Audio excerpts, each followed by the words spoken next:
Bonjour à tous, alors comment on dit la, la- la suite de mes aventures, pas très glorieuse. J'attends encore et encore et encore une place à l'hôpital. Et là, j'ai mon cerveau qui va exploser, je vous jure qu'il va exploser. Genre, j'en peux plus. J'en peux plus. Je pète un câble là. J'ai la tête qui tourne, je mange presque rien, je fais que parler. Euh, Mais à part ça, j'ai remarqué quand même des choses dans ma vie, chez les bipolaires, etc. J'ai remarqué que les bipolaires, enfin les personnes atteintes du trouble bipolaire, sont très, bon, hypersensibles, ça on le savait déjà, mais aussi, alors il y avait cette histoire, donc il y avait plusieurs histoires. Il y a l'histoire du chat, donc je me suis prise d'amour pour ce chat. Pour la petite histoire, j'ai jamais eu de chat de ma vie. Quand j'étais petite, à l'âge de 5-6 ans, il y avait un chat dans la rue. J'ai dit à mon père, oh regarde, il y a un chat. Il m'a dit, non, non, t'approches pas, c'est un chat sauvage, enfin, entre guillemets. Et il m'a griffé tout le bras. Et depuis, j'ai peur des chats. Les chats, à chaque fois, ils le sentent. Quand je vais dans un endroit où il y a des chats, les chats, ils se mettent jamais sur moi. Ils s'en vont, ils viennent pas. Enfin, ils sentent que j'ai peur. Sauf que là, le chat, pendant 24 heures, je l'ai eu donc, on va dire, de 18 heures à tout le lendemain, pratiquement. Et il venait sur moi, il ronronnait, il se posait, il s'affalait sur moi. Enfin, ça m'est jamais arrivé. Et je suis littéralement tombée amoureuse de ce chat. Et le problème, c'est que la fourrière l'a embarqué. Et j'ai vu son œil à travers la petite boîte où elle l'a mise. La dame de la fourrière. Enfin, cette fourrière, c'est SACPA, S-A-C-P-A. C'est d'abord, pendant la loi, c'est 8 jours là-bas. Si tu ne retrouves pas les maîtres parce qu'il est pucé, apparemment, c'est un mâle. Je croyais que c'était une femelle. Parce qu'elle avait un sort de truc au ventre. Enfin, je croyais que c'était elle, et en fait, c'est il. Il a 7 ans et les maîtres répondent pas. Et vraiment, je pense que je vais l'adopter si jamais on retrouve pas ses maîtres. Et j'ai fait que pleurer depuis 2 jours. Voilà, c'était terrible, terrible, terrible. Je voyais son œil à travers la cage et il miaulait pas, il couinait. En me regardant, c'était terrible, terrible, terrible. C'est là que j'ai vu qu'il y a vraiment, même ma mère, elle l'a pris dans ses bras, elle a réussi à le récupérer dans la cour, elle le ramenait chez moi. On lui a fait une litière, on lui a donné à manger, à boire. Il a dormi, on lui a fait des câlins. Puis après, l'embarquer comme ça, c'était terrible, terrible, terrible, terrible. Mais tellement horrible que, voilà, je suis prête à l'adopter alors que en vrai, c'est compliqué, il pourrait pas sortir dehors, mais au moins il aurait une plus belle vie qu'à la SPA. Mais c'est impossible, impossible, impossible que je le laisse à la SPA, ça c'est pas possible. Pas possible, je me suis trop prise d'amour pour ce chat. Alors, ça paraît un peu fou en 24 heures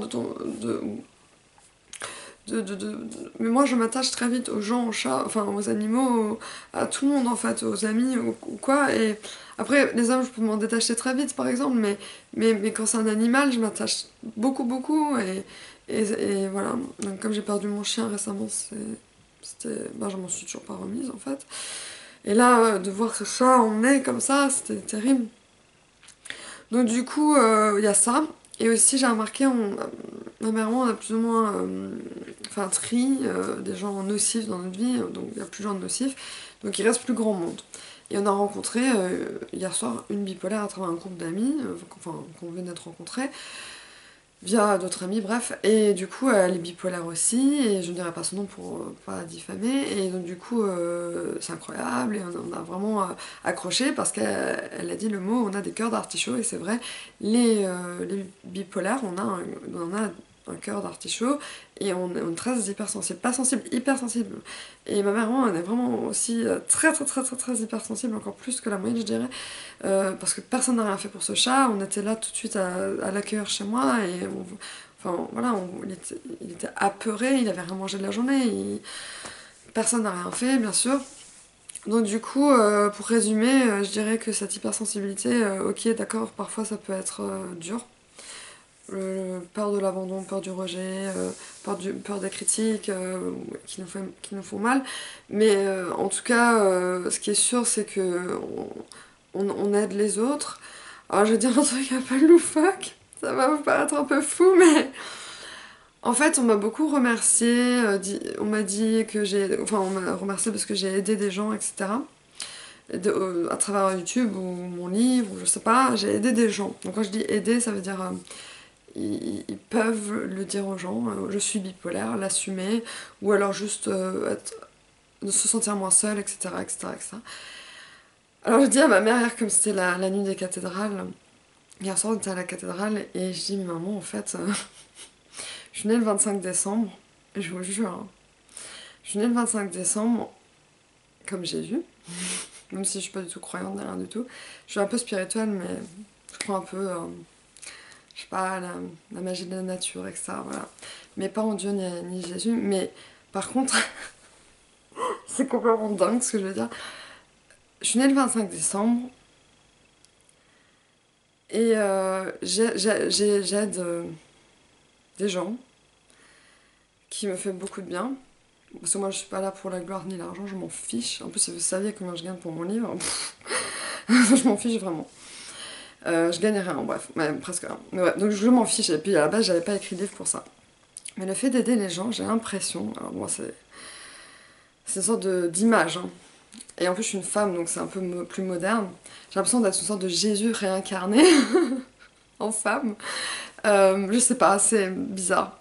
C'est très bizarre. Et aussi, les psychiatres à l'hôpital, ils ont dit que je sais pas, que j'étais un peu atypique comme patiente en psy. Et je ne me suis jamais reconnue en personne, même au niveau des bipolaires. Je me sens un peu outcast, un peu atypique, et je rentre dans aucune case, on m'a déjà dit ça. Même mon visage, apparemment, mon visage, il est atypique aussi. Je suis typée anglaise et du sud en même temps, enfin je sais pas. Après ça c'est ma mère qui le dit, mais... Et en fait j'ai vraiment cette impression, mais alors, je dis que des conneries, mais... Si, mais c'est pour moi, j'ai l'impression que je suis née le 25 décembre, c'est pour une raison, je sais pas. Je sais pas. J'ai cette hypersensibilité, mais trop forte, quoi. Si je vois quelqu'un pleurer, je pleure. Si je vois quelqu'un mal, je suis mal.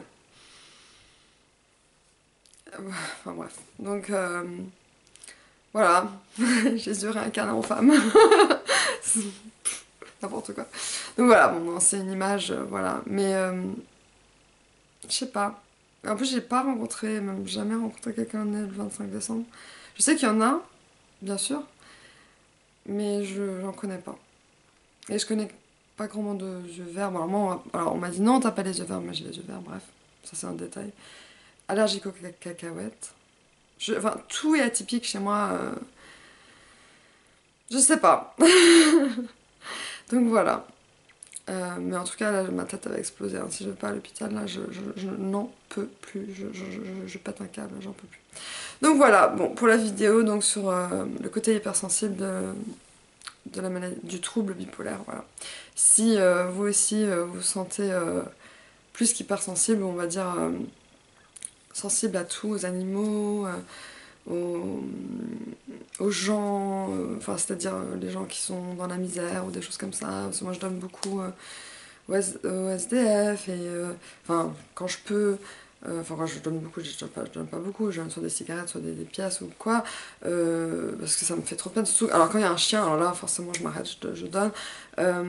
Et puis là il y avait des gens qui chantaient dans la rue, alors je me suis arrêtée, il y avait personne qui s'arrêtait, il pleuvait des cordes, j'étais la seule à les regarder, j'ai applaudi, je dis bravo. Et en plus j'adore chanter. Bon alors après je dis pas que je chante très bien, mais quand je chante c'est pour oublier mes problèmes, parce que là en ce moment j'en ai vraiment besoin. Donc voilà, donc vidéo trop longue, je vais arrêter là.